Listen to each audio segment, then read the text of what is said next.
Question number 11 जो है हम डिस्कस कर रहे हैं, जिसमें दिया है a metal piece of mass 160 gram lies in equilibrium inside a glass of water. एक ग्लास है हमारे पास, उसके अंदर एक मेटल का ब्लॉक रखा हुआ है। आगे कहा इन्होंने the piece touches the bottom of the glass at a small number of points. ये बहुत ही कम पॉइंट्स जो हैं उनसे ये टच हो रहा है हमारा जो मेटल ब्लॉक है ग्लास से। If the density of the metal is 8000, find the normal force exerted by the bottom of the glass on the metal piece.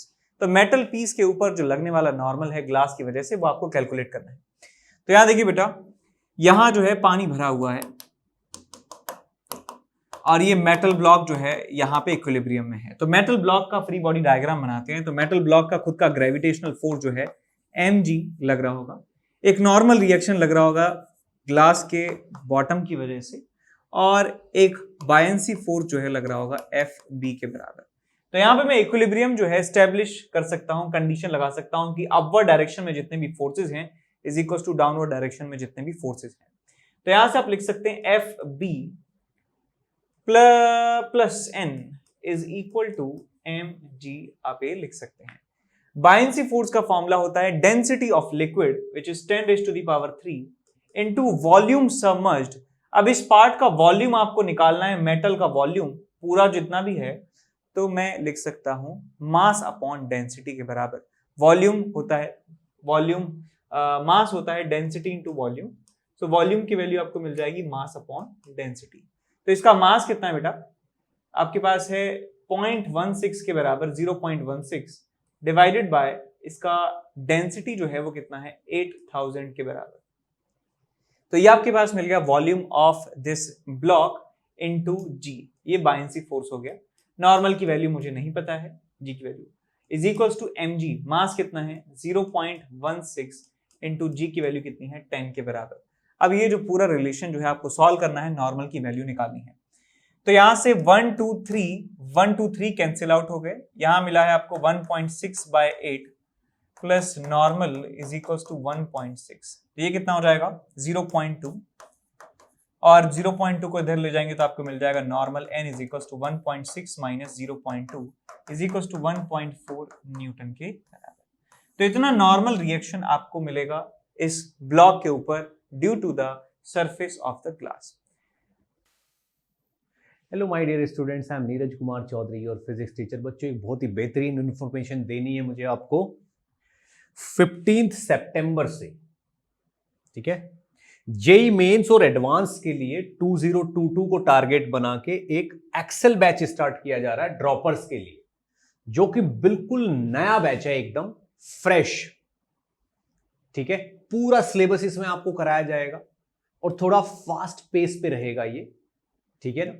ऐसा नहीं क्योंकि हम थोड़ा सा लेट हो गए, कोरोना की वजह से बहुत सारी चीजें ऐसी आ गई थी बीच में कि थोड़ा एग्जाम ही लेट हो गए, तो नए साल की जो प्रिपरेशन है वो भी थोड़ा लेट हो गई है।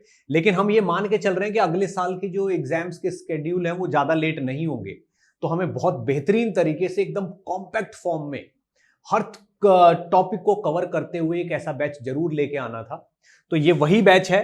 तो 15 सितंबर से बच्चों ये बैच स्टार्ट हो रहा है, जिसमें मैथमेटिक्स अंशुल सिंगल सर पढ़ाएंगे, मैं आपको फिजिक्स पढ़ाऊंगा, ठीक है ना। ऑर्गेनिक केमिस्ट्री आपको एसके सर पढ़ाएंगे, ठीक है, और इनऑर्गेनिक केमिस्ट्री पीएमएस सर पढ़ाएंगे, और फिजिकल केमिस्ट्री बीजे सर पढ़ाएंगे, ठीक है ना। सारे के सारे टॉप फैकल्टीज हैं, अनअकैडमी की नंबर 1 फैकल्टीज की टीम है ये बच्चों, और इससे बेहतरीन कॉम्बिनेशन आपको कहीं पे मिल भी नहीं सकता। ठीक, तो बच्चों इस कोर्स में सब कुछ है। स्टडी मटेरियल भी आपको हमारी तरफ से ही मिलेगा, सारी एक्सरसाइजेज मिलेंगी इसमें, डीपीपीज यानी कि daily practice problem sheets homework sheets की फॉर्म में मिलेगी, जो आपको डेली लेक्चर के बाद सॉल्व करनी है। उसके बाद एक कॉमन होमवर्क मिलेगा जिसमें हर टाइप के क्वेश्चन होंगे, ऑब्जेक्टिव भी होंगे, सिंगल करेक्ट, मल्टीपल करेक्ट, ठीक, सब्जेक्टिव भी होंगे जो आपके एडवांस की प्रिपरेशन को फोकस करेंगे। और बच्चों इस बैच में हम बिल्कुल जीरो लेवल से स्टार्ट करके IIT JEE एडवांस के लेवल तक जाएंगे, ठीक है ना।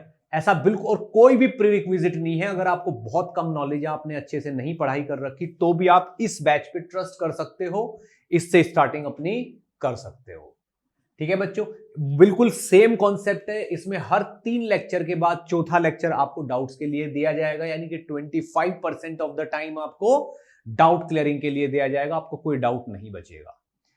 ठीक बच्चों, तो आई होप बच्चों ये कोर्स आपके लिए बहुत ही बेहतरीन प्रूव होगा। ठीक है ना, हम पूरी मेहनत करेंगे, बिल्कुल well design well frame course है ये। हम आपके साथ साथ हैं, आपके साथ साथ इतनी मेहनत करेंगे कि आप और हम मिलके बहुत अच्छी रैंक लेके आएंगे। ठीक है बच्चों, तो जल्दी से जल्दी इस बैच को ज्वाइन कर लीजिए, एनरोल कर लीजिए। Best of luck, let's crack it. इसके बाद आगे चलते हैं नेक्स्ट क्वेश्चन की तरफ। क्वेश्चन में दिया है कि एक क्यूब है आइस का, आइस से बना हुआ क्यूब है और वो फ्लोट होता है partly in water and partly in oil. ये कोई ऑयल है, उसमें कुछ पार्ट जो है इसका ऑयल में है, कुछ पार्ट जो है इसका वाटर में है। So find the ratio of the volume of the ice immersed in water to that in oil. Specific gravity आपको दी हुई है 0.8 एंड 0.9। तो यहां देखिए बेटा कि हमें निकालना क्या है कि कितना वॉल्यूम इसका ऑयल में है, कितना वॉल्यूम वाटर में है, उन वॉल्यूम्स का रेशियो आपको कैलकुलेट करना है। तो पहले आप यहाँ पे इक्विलिब्रियम जो है क्वेश्चन में आपको दिया हुआ है, इक्विलिब्रियम की कंडीशन आप यहाँ पे लिखिए। तो हम जानते हैं इक्विलिब्रियम का मतलब होता है कि नेट फोर्स जो इस पूरे सिस्टम पर लग रहे हैं वो 0 के बराबर है, यानी कि इस ब्लॉक पर लगने वाले सारे फोर्सेस खत्म 0 के बराबर है। अब कौन कौन से फोर्सेस लग रहे हैं? इतना पार्ट डूबा है ऑयल में, तो ऑयल की वजह से यहाँ पे फोर्स लग रहा होगा F बाय सी, FB1 इसको मैं कह देता हूं। और इतना पार्ट जो वाटर में डूबा हुआ है उसकी वजह से भी एक फोर्स लग रहा होगा FB2 के बराबर, FB2 के बराबर लग रहा होगा। यदि आप इनको एग्जैक्ट दिखाना चाहते हैं, यदि मान लीजिए कहीं इनका रोटेशन भी हो रहा है किसी क्वेश्चन में, तो आप हमेशा क्या करें, जो ये वॉल्यूम है, जो सबमर्ज्ड वॉल्यूम है बेटा, इसके सेंटर पे आप दिखाएं। तो मुझे कायदे से तो FB1 को यहां से दिखाना चाहिए था और ये जो आपका FB2 है उसे इस वाले सबमर्ज्ड पार्ट के सेंटर से दिखाना चाहिए था। ठीक है, तो ये सेंटर है, FB1 यहां पे लग रहा होगा, FB2 यहां पे लग रहा होगा और mg जो है वो लग रहा होगा इस पूरे ऑब्जेक्ट के सेंटर से, यहां से लग रहा होगा mg।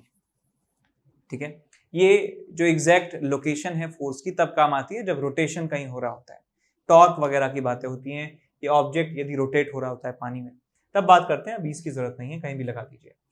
सो एक फोर्स FB1, FB2 और नीचे लग रहा है mg। तो इन सारे फोर्सेस को आप क्या करिए, बराबर कर दीजिए। इन फोर्सेस को इक्वेट करेंगे तो आपको मिलेगा FB1 plus FB2 is equal to m into g।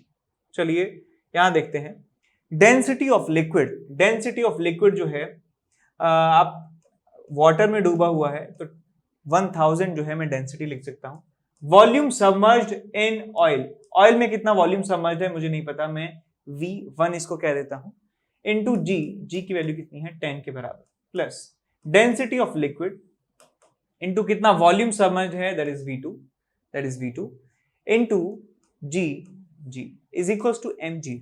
mg का मतलब हो गया कि ये जो आपके पास टोटल मास है ब्लॉक का, टोटल मास ब्लॉक का कैसे निकालेंगे कि इसका डेंसिटी कितना है। डेंसिटी है 900 बिकॉज ये आइस से बना हुआ है। स्पेसिफिक डेंसिटी आपको दे रखी है 0.9 के बराबर, तो आपको यहाँ पे 900 का इस्तेमाल करना होगा बिकॉज स्पेसिफिक ग्रेविटी का मतलब density of a substance divided by density of water जो है उसका रेशियो 0.9 है।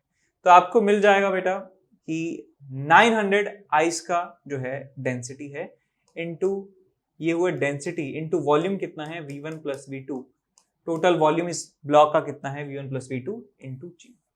तो ये आपको रिलेशन यहां से मिल जाता है। अब यहां पे हमने कुछ मिस किया है क्या? अच्छा, ऑयल में डूबा है V1 वाला पार्ट, तो आपको 800 लेना चाहिए था, ये 800 हमें लेना चाहिए था। और नीचे वाला पानी में डूबा है V2 वॉल्यूम, तो मुझे 1000 लेना चाहिए था। ठीक है, यहाँ पे गलती थी, यहाँ पे 800 की वैल्यू आपको 800 लिखना है बिकॉज ये ऑयल में डूबा है। बायनेंसी फोर्स में हम लिक्विड का डेंसिटी लेते हैं। तो इसको सॉल्व कर लीजिए, जी आपस में कैंसिल आउट हो जाएगा और जो ये 2 0 हैं ये इट शुड बी 800। 2 0 और 2 0 आपस में कैंसिल आउट हो गई। आपको मिलता है 8 times V1 plus 10 times V2 is equals to 9V1 plus 9V2। यहां से V2 जो है उसको इधर ले आइए, V1 को उधर ले जाइए, तो आपको मिलेगा 10v2 minus 9v2 is equal to 9v1 minus 8v1। तो आपको यहां से मिल जाता है क्या, आपको मिल जाता है v2 is equal to v1।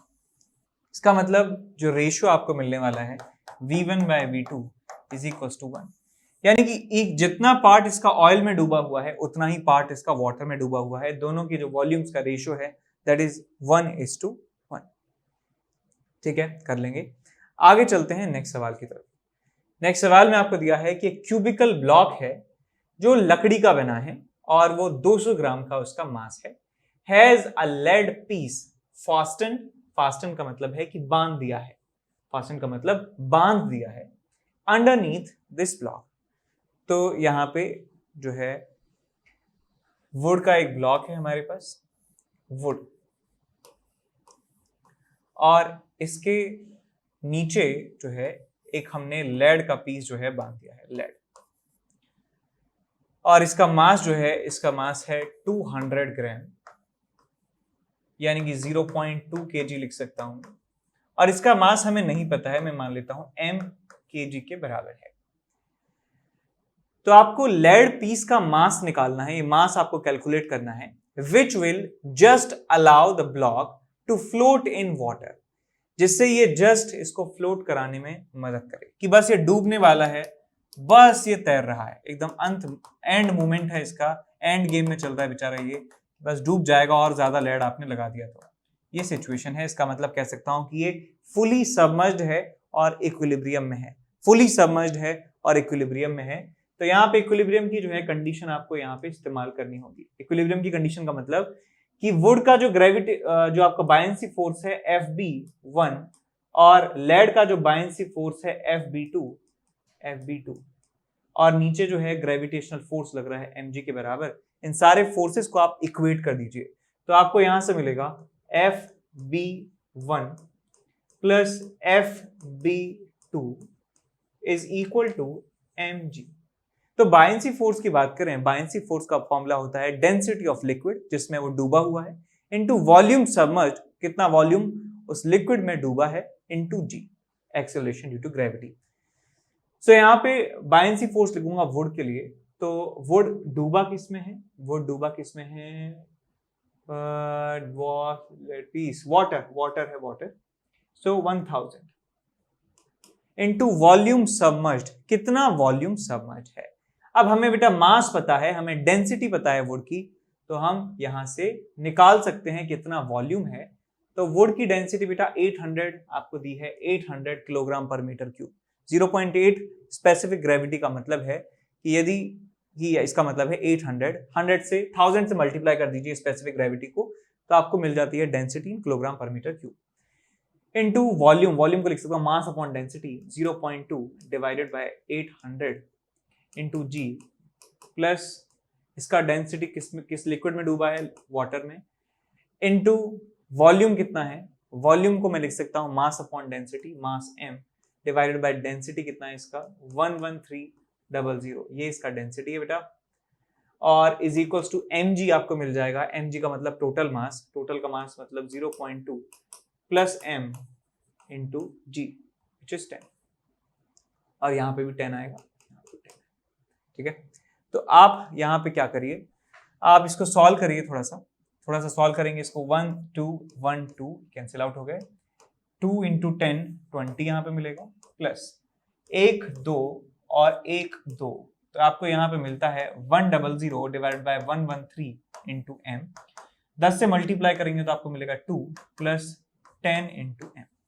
तो ये वाली टर्म को इधर ले जाइए, ये वाली टर्म को इधर ले जाइए, तो आपको मिलेगा 18 is equal to 10 minus 100 upon 113 और ये इंटू एम। इसको सॉल्व करेंगे तो आपको मिलेगा 1130 minus 100 divided by 113 into M is equals to 18। तो यहां से m की वैल्यू आपको मिलने वाली है 113 इंटू 18 डिवाइडेड बाय 1130 माइनस 100। 1130 में से 100 गए तो 1030 आपको यहाँ पे मिलता है। इसको सॉल्व कर लेंगे, आपको आंसर ऐसा यूनिट में मिल जाता है, किलोग्राम में आपको आंसर यहाँ पे मिल जाएगा, ठीक है। सॉल्व कर लेंगे। अब चलते हैं अगले सवाल की तरफ।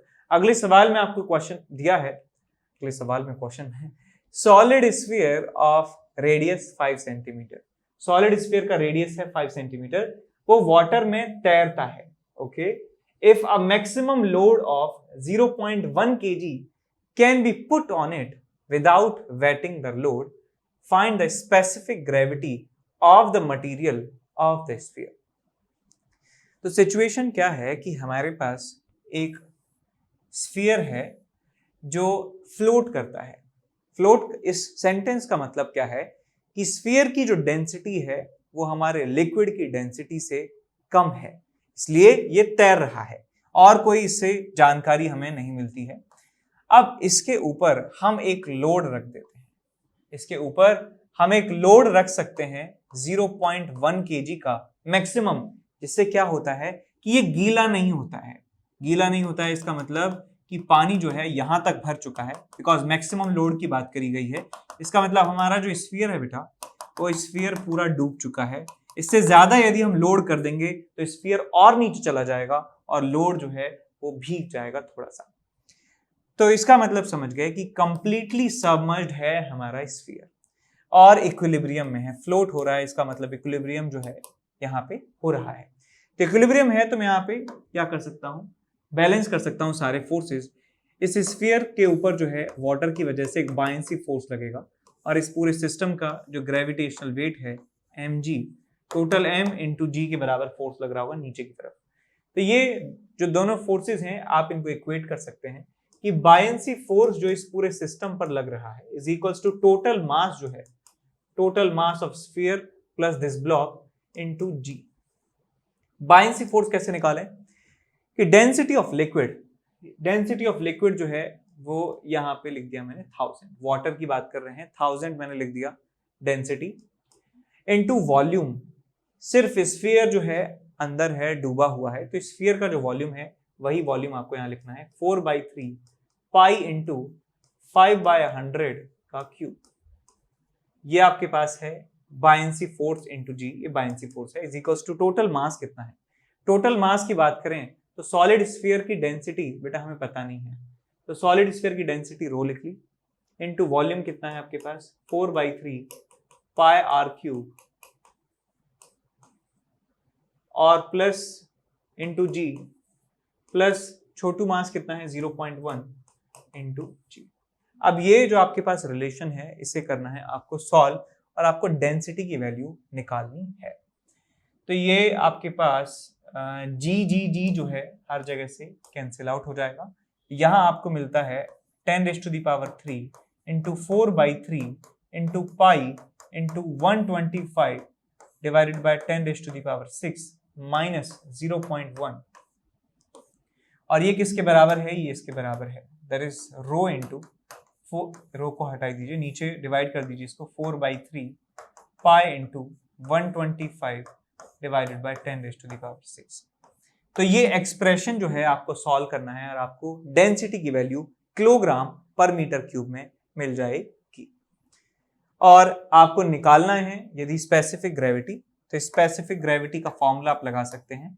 Specific gravity is equals to density of the material in kilogram पर metre cube divided by 1000, which is the density of water in kilogram पर मीटर क्यूब।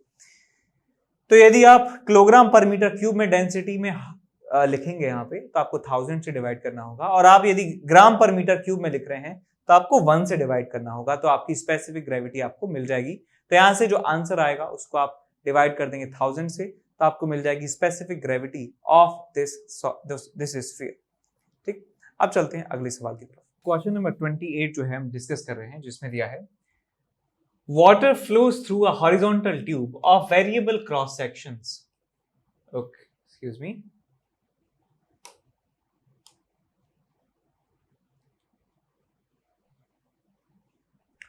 क्वेश्चन नंबर 28 जो है हम डिस्कस कर रहे हैं, जिसमें दिया है water flows through a horizontal tube of variable cross section. Cross section variable है और हॉरिजॉन्टल है, यानी सेम लेवल पर ये रखी हुई है। तो क्रॉस सेक्शंस आपको दिए हैं कि ए पॉइंट पर क्रॉस सेक्शन 4 मिलीमीटर स्क्वायर है और बी पॉइंट पर क्रॉस सेक्शन 2 मिलीमीटर स्क्वायर है। यानी कि आपके पास दो पॉइंट्स हैं, दो रीजन हैं, यहाँ का क्रॉस सेक्शनल एरिया जो है वो 4 मिलीमीटर स्क्वायर है और यहाँ का जो क्रॉस सेक्शन एरिया है वो 2 मिलीमीटर स्क्वायर है।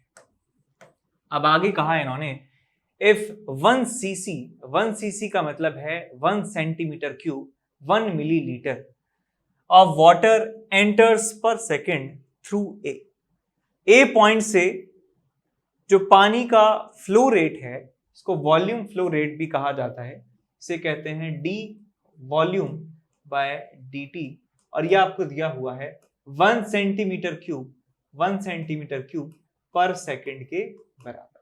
ये वॉल्यूम फ्लो रेट है और ये एक समान होती है पाइप में एक समान होती है, यहाँ पे जितनी है यहाँ पर भी उतनी होने वाली है और इसकी वैल्यू जो है होती है area into velocity. Area into velocity का जो मल्टीप्लिकेशन है वो 1 सेंटीमीटर क्यूब पर सेकेंड है इस पूरे पाइप में, ए पॉइंट पर भी, बी पॉइंट पर भी, और भी कोई पॉइंट होगा सी वहां पर भी होगा। सो आपको ये बताना है कि स्पीड वाटर की कितनी है ए पॉइंट पर, फिर बी पॉइंट पर भी आपको बतानी है स्पीड कितनी होगी। हमने ये क्रैक कर लिया ऑलरेडी कि वॉल्यूम फ्लो रेट जो है वो समान है दोनों पॉइंट्स के लिए, ए पॉइंट के लिए, बी पॉइंट के लिए। तो आप यहाँ पे इस्तेमाल कर सकते हैं एरिया इस पॉइंट का कितना है 4 मिलीमीटर स्क्वायर। 1 मिलीमीटर में 0.1 सेंटीमीटर होते हैं, तो मैं यहाँ पे इसको मिलीमीटर स्क्वायर से सेंटीमीटर स्क्वायर में कन्वर्ट कर सकता हूँ by multiplying 10 to the power -2। ये एरिया हो गया बेटा, ये वेलोसिटी हो गई इन सेंटीमीटर पर सेकेंड, और ये आपके पास वॉल्यूम फ्लो रेट है कितना 1 सेंटीमीटर क्यूब पर सेकेंड। तो यहाँ से इसको आप इधर ले जाइए तो आपको वेलोसिटी मिल जाएगी ए पॉइंट पर पानी की, फिर 1/4 into 10 to the power -2, so it's 25 centimetre per second. अब यही रिलेशन जो है हम बी के लिए लगाएं तो हम लिख सकते हैं कि स्पीड वाटर की बी पॉइंट पर जो भी है इनटू जो आपके पास यहाँ पे एरिया है that is 2 into 10 to the power -4 is equals to volume flow rate कितना है 1 सेंटीमीटर क्यूब पर सेकेंड। तो इसको आप सॉल्व करेंगे तो आपको मिलेगा VB is equals to 50 centimetre per second. 50 centimetre per second आपको आंसर यहाँ पे मिल जाता है आंसर। अब आपसे थर्ड पार्ट में पूछा है कि प्रेशर डिफरेंस कितना होगा ए पॉइंट और बी पॉइंट के बीच में, और ए पॉइंट और बी पॉइंट के बीच में यदि प्रेशर आपको निकालना है तो आप बर्नौलीज थ्योरम का इस्तेमाल कर सकते हैं। बर्नौलीज थ्योरम हम जानते हैं कि पाइप में यदि फ्लो स्ट्रीमलाइंड है so pressure plus half rho V square plus rho G H, ये जो समीशन होता है किन्हीं भी पॉइंट्स के बीच में, किन्हीं भी पॉइंट्स के लिए वो कांस्टेंट रहता है। तो मैं इस पॉइंट पर P plus half rho V square plus rho G H और इस पॉइंट पर P plus half rho V square plus rho G H को मैं इक्वेट करने वाला हूं। तो आप इसको एक रेफरेंस मान लीजिए, ये आपके पास रेफरेंस है, इस रेफरेंस से इसका हाइट और इसका हाइट जो है एक समान है। मैं यहाँ पे लिखने जा रहा हूँ pressure at A plus half into rho into V A square plus rho into G into H is equals to pressure at B plus half into rho into V B square, और आपको यहाँ मिल जाएगा plus rho G H. Rho G H से rho G H cancel out कर लिया तो आपको मिलता है P A minus P B is equals to half of रो, और यहाँ मिलेगा V B square minus V A square. ये आपको आंसर मिल जाता है। यहाँ पे सारी वैल्यूज रखिए, हाफ इंटू वाटर है, क्या वाटर है तो 10⁻³ जो है यहाँ पे डेंसिटी लिख देंगे। अब जो आपके पास स्पीड है वो सेंटीमीटर पर सेकंड में है। सेंटीमीटर पर सेकंड को मीटर पर सेकंड में कन्वर्ट करने के लिए क्या करते हैं बोलिए, 1 मीटर में 100 सेंटीमीटर, 1 सेंटीमीटर में 1/100 मीटर। सो 100 से इनको डिवाइड करना है स्पीड्स को। सो बी पॉइंट पर जो स्पीड थी वो 50 के बराबर आई थी, तो 50/100 का स्क्वायर माइनस 25/100 का स्क्वायर, ये आपको आंसर मिल जाएगा। मिल जाएगा आपको 10⁻³ डिवाइडेड बाई 2, ये 1/2, 1/4, 4, 1/16। सो आपको मिल जाएगा 1000 इंटू, ये आपको मिलेगा 12 divided by 4 into 16 divided by 2। सो ये 4 से गया 3 बार, 4 से गया ये 4 बार, और 4 से गया ये 250 बार, और एक बार हटा सकते हैं इसको 125। सो ये 3 इंटू 125 कितना आ जाएगा? सो ये 375 डिवाइडेड बाय नीचे क्या बचा है 4, इतना आपको न्यूटन पर मीटर स्क्वायर प्रेशर डिफरेंस मिल जाता है। सो ए और बी के बीच में जो प्रेशर डिफरेंस है वो है इतना। एक बात आप और याद रखें कि यहाँ पे देख सकते हैं कि ए और बी के बीच में जो प्रेशर डिफरेंस है वो पॉजिटिव है। इसका मतलब मैं लिख सकता हूं यहाँ पे PA minus PB is greater than 0। इसका मतलब PA is greater than PB। A point का प्रेशर बी पॉइंट के प्रेशर से ज्यादा होगा। और आपने ये भी देखा था कि स्पीड जो थी वो ए पॉइंट पर कम थी और बी पॉइंट पे जो थी वो ज्यादा स्पीड थी। तो आप ये याद रख सकते हैं कि यदि पाइप आपका हॉरिजॉन्टल है, दी पाइप कैसा है? हॉरिजॉन्टल है। या पाइप हॉरिजॉन्टल नहीं है तो इस बात को ऐसे कह सकते हैं कि यदि दो पॉइंट जिनको हम ऑब्जर्व कर रहे हैं उन सेम हॉरिजॉन्टल लेवल पर हैं, तो जहां पे प्रेशर ज्यादा होता है वहां पे स्पीड जो है कम हो जाती है। तो यहाँ पे देख सकते हैं कि प्रेशर स्पीड कम है तो यहाँ का प्रेशर ज्यादा है, यहाँ पे स्पीड ज्यादा है तो यहाँ का प्रेशर कम है। ठीक है, हॉरिजॉन्टल लेवल पे लाई करने वाले पॉइंट्स के लिए मैं बात कर रहा हूँ। ठीक है, क्योंकि इनमें रो GH वाला जो टर्म है वो कैंसिल आउट हो जा रहा है। प्रेशर ज्यादा स्पीड कम, प्रेशर कम स्पीड ज्यादा फॉर अ हॉरिजॉन्टल ट्यूब। ठीक,